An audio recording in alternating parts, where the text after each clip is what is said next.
Hello and welcome once again to Loveland's Talking. My name is Andy Hiller. I'm the Public Information Officer here for the City of Loveland to share with you, the public, information about what's going on with our city government, with your city government. Today we're going to focus on something that to some extent you're already focused on because you're watching this show. We will be looking at the many, and I do mean many, opportunities for citizens to become informed by looking at all the different city communication resources, all the resources and ways that you can learn about what's going on with your city government. My guests today are some of the folks involved in hands-on putting out some of those communications to you and to others in the area. They come from three different departments here, but in effect, virtually all the departments have somebody or some people working to get information out to you, members of the community. So with that, I'm going to have them introduce themselves, and I'm going to start out with Erica. I'm Erica Lehman. I am the marketing coordinator with the Cultural Services Department. So I handle marketing and communications for the Loveland Museum Gallery, the Rialto Theater, and the Art in Public Places program. You're very busy in doing that for those organizations. Yes, okay. And I'm Lisa Schwartz, and I'm the Public Information Specialist. I work with Andy, and we push out information on all kinds of news and information to the public all the time. And I'm Gretchen Stanford. I'm the Customer Relations Manager for Water and Power. In addition to all the public relations that we do with the department, I handle key accounts, economic development, energy efficiency, and water conservation. Okay. And your role, you spend a lot of time putting out information about water and power, which is in effect, certainly number-wise, the biggest department of the city. Absolutely. Everybody in the city gets water and power from you. Yeah, it's not just informative information, but it's a lot of education information as well. Good, good. Okay, so why are we talking about all these information sources? Well, as you folks probably know, every year we put out a survey, citywide survey. It's mailed to 3,000 people, and we get results every year. And we were a little surprised to see, if you look at the slide here, you'll see that the number has actually decreased in the last couple of years, and that has kind of taken us by surprise, because the fact is we've all been doing what we've always done for a number of years in terms of communications, but in the past few years we've actually increased that significantly, especially with the oncoming of the social media empire and Twitter and Facebook, and as you'll see later, we've done citywide quite a bit in that area. So that's why we're doing this. And so to kind of get all this under one umbrella, we began by citywide trying to create kind of an inventory of all the communications resources that the city has and uses. And Lisa was instrumental in putting that together. Can you kind of tell us a bit about that, Lisa? Sure. What we did was we reached out to every office, department, and division in the city and said to them, please let us know exactly how you're communicating with the public on a regular basis. And then we compiled all of that information, and the result is the communications inventory. And it's lengthy because, you know, we're a big city government, and we do a lot of communication, all the departments. When you say it's lengthy, what you see on the screen here is only what fits on the screen. This list and others that you will see later actually scroll beyond what we're able to show you on the screen. So after we learned about all of these sources, we kind of had a get-together, a bit of a brainstorming session to talk about how can we best make people aware of all of these sources. And Erica, you were not only part of that group, you were kind of instrumental in that group. Can you tell us what we talked about that day? Well, we really wanted to have sort of a one-stop shop so everyone could find out everything they need in the city in sort of one central location. And we really wanted it to tie back to Loveland's roots, and Loveland is a railroad town, so we thought the information station or the info station was really a great hub for all the information on the city. So you can find out anything you want that's going on in the city at this one location.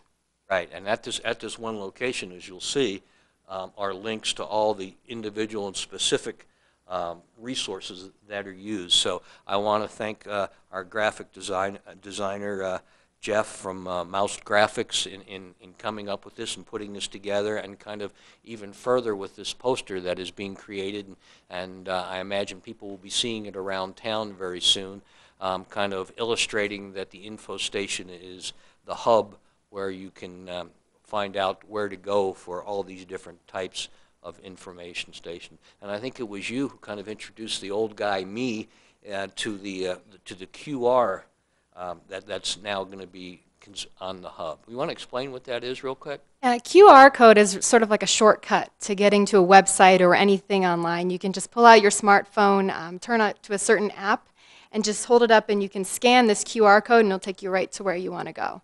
So instead of typing in the website online or searching for it, you can just go right to where you want to get.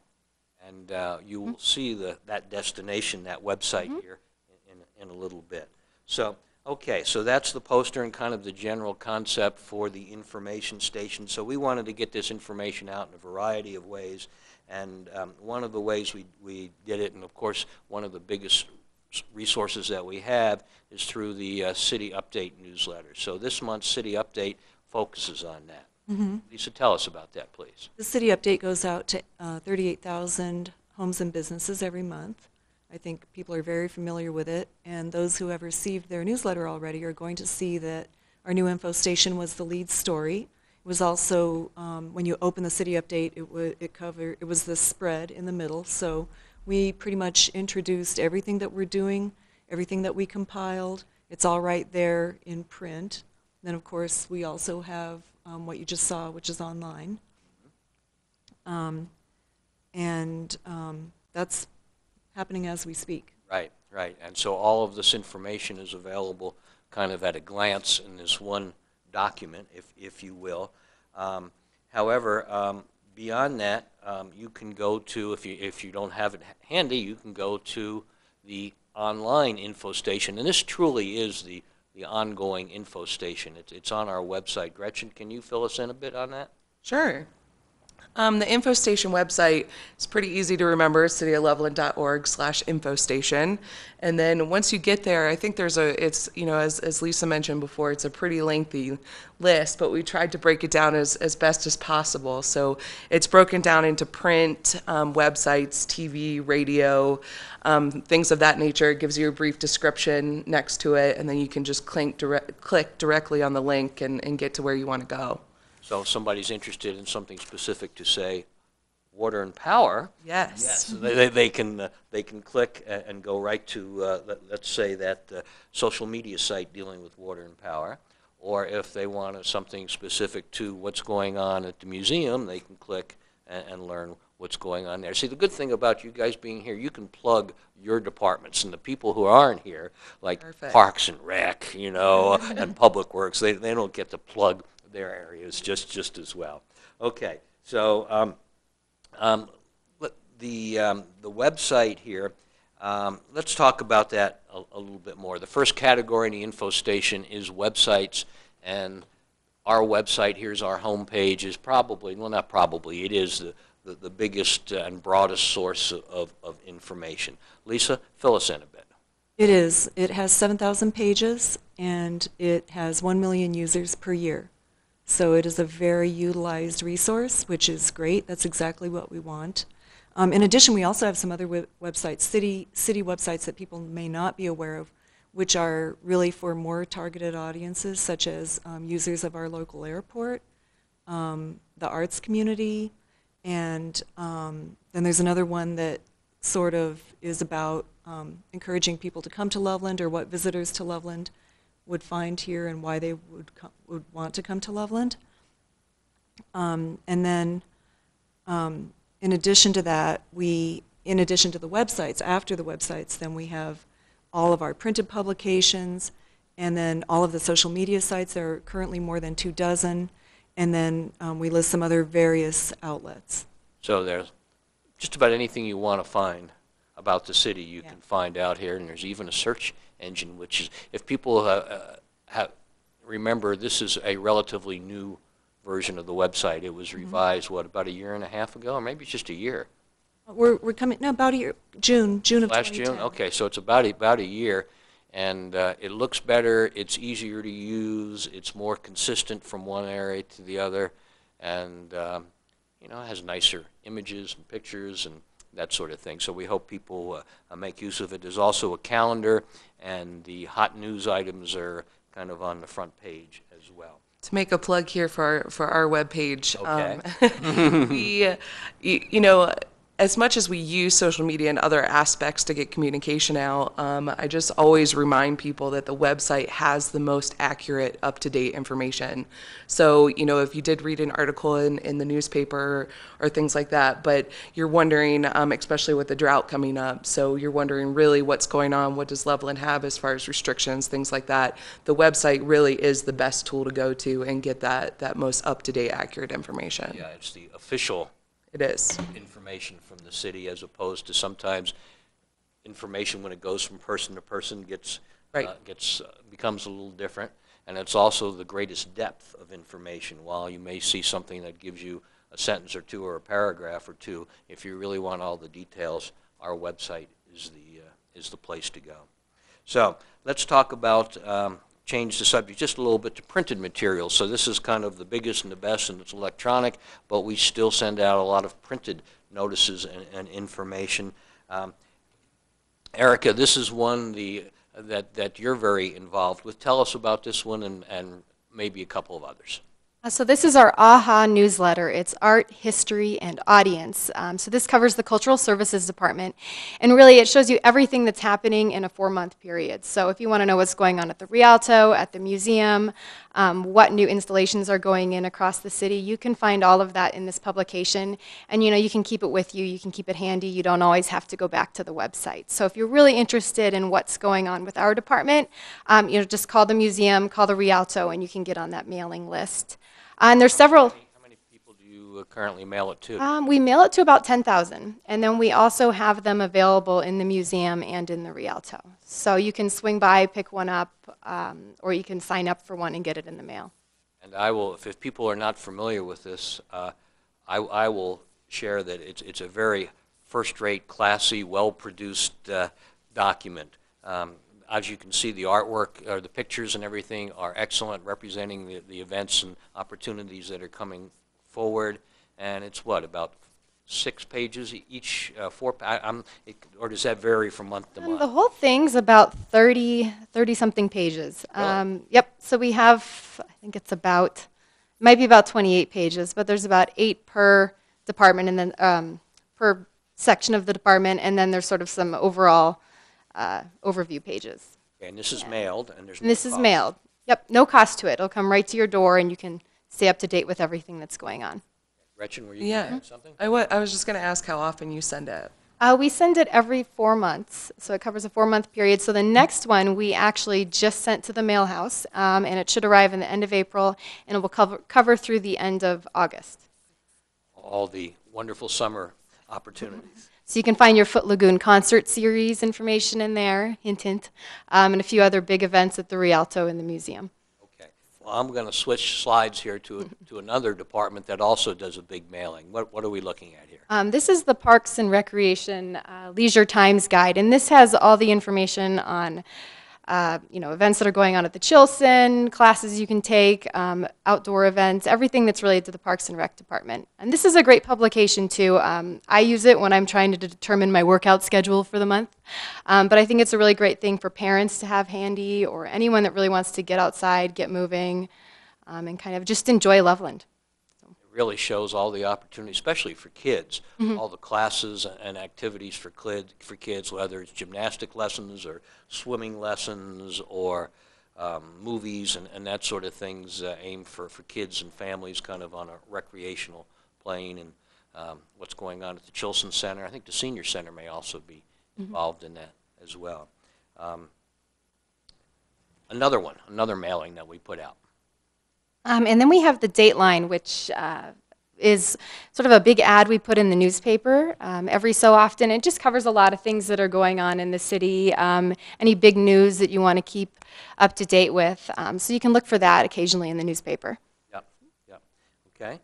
Also, in addition to this ad in the newspaper, I know you folks put ads in printed ads and coupons and that sort of thing, perhaps, for some of your activities. Tell me a bit about that. We definitely utilize it a lot. I would say almost monthly, or even bi-weekly. We have ads in the Reporter Herald, as well as some other local publications. But we use it to give you information about programs we have available for energy efficiency and water conservation, rebates we have available, as well as just basic information, what you can do to reduce water and to reduce energy, just to, tips and things like that. You too? Yep, we put a lot of ads in the Reporter Herald and the Coloradoan, and a lot of ours are mainly pictures, because a picture's worth 1,000 words. And, you might hear about an exhibit at the museum, but until you see that work of art, it might not mean something to you. So we often have ads in the Go section of the Reporter Herald and the Ticket in the Coloradoan. So that's sort of if you want to quickly see what's going on in the arts section, Loveland, you can always flip to those sections of the newspaper. And I mentioned coupons. I don't know that you guys do coupons, but I know on occasion Parks and Rec, or especially golf, will have a coupon for something or other, whether it's as an ad or in one of those coupon books or that sort of thing. Another way of getting information out to people, of what's available to them, and a way to save maybe $1 or $2. So that's always helpful. We actually do a couple coupons as well. Unfortunately, not a discount on your utility bill, but you can get a coupon for. We've started open house series at our location at the Service Center at First and Wilson, and if you print out or cut out that ad with the coupon on it, and you bring it in when you come to the open house, we'll give you a free bag of goodies to take home with you, which is definitely really? worth your time. Okay. So. Okay. Well, that sounds good. Good. Thank you.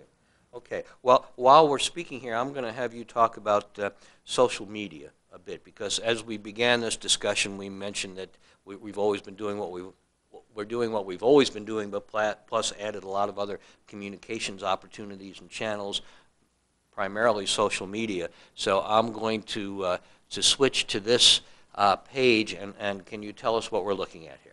Yeah, this is the list of all of our social media sites within the city for each department. I know a lot of us use it on a very regular basis, multiple times a day, just to get quick information out. Especially for my department, it gives you a lot of good information. If we're in an outage situation, then we'll be updating you as often as we can with that information, letting you know the estimated time of power being restored. But we use it more for education, energy efficiency, water conservation, that sort of thing, and definitely with events that we have coming up. So that's a huge piece for us. I would say Twitter is our most popular social media use, but we use Facebook, and then this summer we're looking at doing a drought blog. I see. Speaking of Twitter, I understand there's a new Twitter site coming that is not yet on here.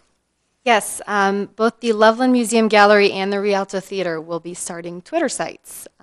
So I will be a Individual, tweet. Are they individual, or is it one site? No, they're going to be individual because they sort of target two different audiences. So what we'd really like is if someone goes to a show at the Rialto Theater and they just walk out and they're so excited and pumped up, someplace where they can tweet, I love the show, or we can sort of get feedback from people, maybe snap some photos of the artist arriving or getting ready backstage. So it kind of gives people real-time updates as to what's going on, as opposed to waiting for the news to already happen. So. As long as they don't do it during the show.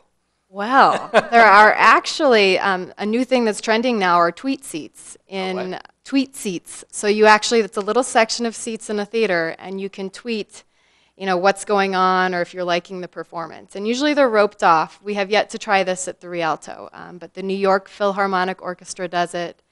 They do it at some Boston Pops concerts. Really? So it's a new trending thing, yeah. Right. Well. It's usually in the back, though, so the light Hopefully it's doesn't. the very last row. So yeah, it's usually in the back. Yeah. Okay. Okay. So these are the social media sites that the city currently offers. You can see there's quite a few of them. They run off the page, and it depends whether if you have a special interest, if you're particularly interested in what's going on at the Rialto, or if you're particularly interested in something with the library, or water and power, or even stormwater, or the cone zone if there's traffic. And Lisa, I know you're the hands-on person for kind of an overall one at a broad audience for the city. Well, when we do news releases, we always post to our main Facebook page and also our main Twitter site. Actually, not just news releases, but all kinds of information immediately go to those outlets for us. And we encourage the hands-on people, the administrators of all these sites to kind of assist one another. So if there's something on the library site that might be of interest to somebody who also is interested in the arts, share that. And we try and all do that to keep people as informed as possible. Well, let's talk about media releases here a little bit here. Here's a sample of one. Lisa, you're often involved in that. Do you want to mention some of the places these go? It'd be easier to say where they don't go. Okay. When we put out a press release, it just, we have an enormous list. Actually, we have several lists. We can push out media releases statewide, or they can be more localized to northern Colorado or the Front Range, or just locally here in Loveland. So we have those options. So, and then in addition to emailing our releases out, we do post them on our website immediately. They go on our Facebook page, and then we will also put a quick notice on Twitter, usually with a link to the full release so that people can see that. And then, Right. and then I was going to talk about e-notifications. Well, let's wait just a second. Okay. I was going to ask these sure. two because our audience, we put it out to, is kind of the general Broad. newspapers and radio stations, etc. You guys have areas, and some of the other departments do, of course, as well, areas of special interest, like golf or parks and rec. I know, Erica, you, for example, I think send releases out to magazines and that's cultural magazines and sources. Yep, I send releases to the newspaper and a lot of the normal media outlets, but I will also send them to, I have a special one that's targeted just for children's publications or children's groups, so that will go to a lot of people in the school district to keep people aware of children's programs. And then a lot of magazines in the Colorado area, some reporters, people that just want to kind of keep up to date with what's going on in the arts community. And Lisa, you were saying that in addition to these going out to the media, they're also available on our website. Right. We push the information out, and so for example, if we send it to our local Loveland list, people will see that perhaps a day or two later in the Loveland Reporter Herald. They also have the option of coming to our website and seeing the information really immediately. And then there's another option that people are becoming aware of and really liking, which is our e-notification service. When we redid our web, and I can't remember if it was June of 2010 or June of 2011, but anyway, when we did that, we got this additional option of the e-notification service. So people can go to our website and sign up for whatever they're interested in. So for example, if Parks and Rec puts out an information or a news release on something involving some athletics activity or something like that, people who are signed up for that particular kind of notice will receive it immediately in their email box. So it's nice because they don't have to come get it. We push it out directly to them. People can, as you can see by here, there's a lot of different categories. People can sign up for anything or just a couple of things that are of interest to them, so they don't get bombarded by things that they don't really care about, but can learn very quickly, just as fast as the guy on Channel 9 News. You get it basically at the same time. So That's very helpful as well. There's another communications resource that we use from time to time, which is a tabletop display that usually is on a specific topic that we set up sometimes out here in the hallway in City Hall, and then often in the library or the Chilson Center, which gets a lot more traffic and a lot more people see it. So that's another resource, again, available to the community for information. And should there be an emergency or special situation, there are a couple of other resources that we have that don't get used kind of on a day-to-day basis. Lisa, give us a quick overview on those two. Mm-hmm. Yeah, we hope that people are aware of them because we do our best to let them know about them. But we do have two other sources for information. One is our 1610 AM radio station. It has a 5-mile radius broadcast area, so it really is local Loveland. We put out general information about, so for example, if we have a snowstorm, we really haven't had any this year, but if we were to have, we would talk about snow routes, snow plows being out, that sort of thing. So it can be sort of low-key, just general information. It could be about road closures, perhaps.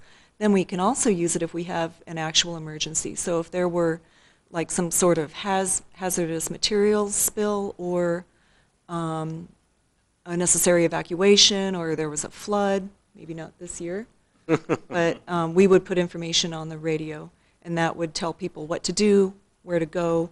And then we also have our 962-2020 info line. We call it the 2020 info line in-house, and that too is a resource for people to call. This is not if you have an emergency. If you have a bona fide emergency, you need to call 911. But we use this in the event of, again, if something is happening and you just need resources, you need information, you can call the info line, and generally we will refer you to either where to go physically or who to call or what to look at, such as you know, a news station or going to our website, going to another website. So it's sort of information direction. And I'll just add to that, saying that the 1610 line, should there be an emergency, is one of the primary places where we put out information first, because we can do that very quickly and easily. The phone line takes a little longer. There are other sources. We would even use the channel 16 to get information out in an emergency, but it's more complicated and involved. So 1610 is on 24/7 right now. You can put it on your car radio or your home radio.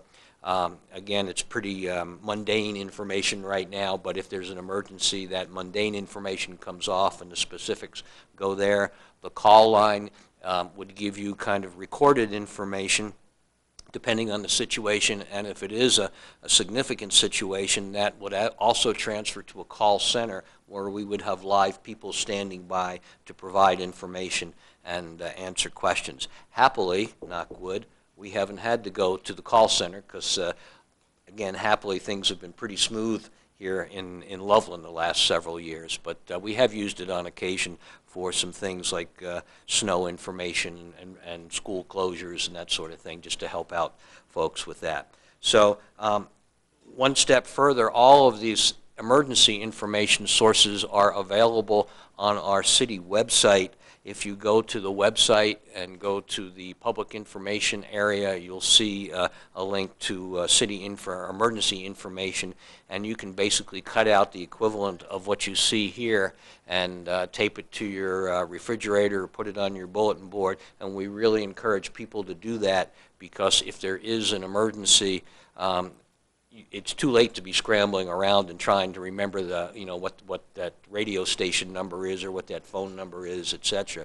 So to have it handy and you know where it is really significant. So, and again, as we kind of close here, we'll go back to where we began. This is obviously one of our information sources. You're watching it now, and I think we'll just scroll back through these because I want to go back to almost the very beginning here.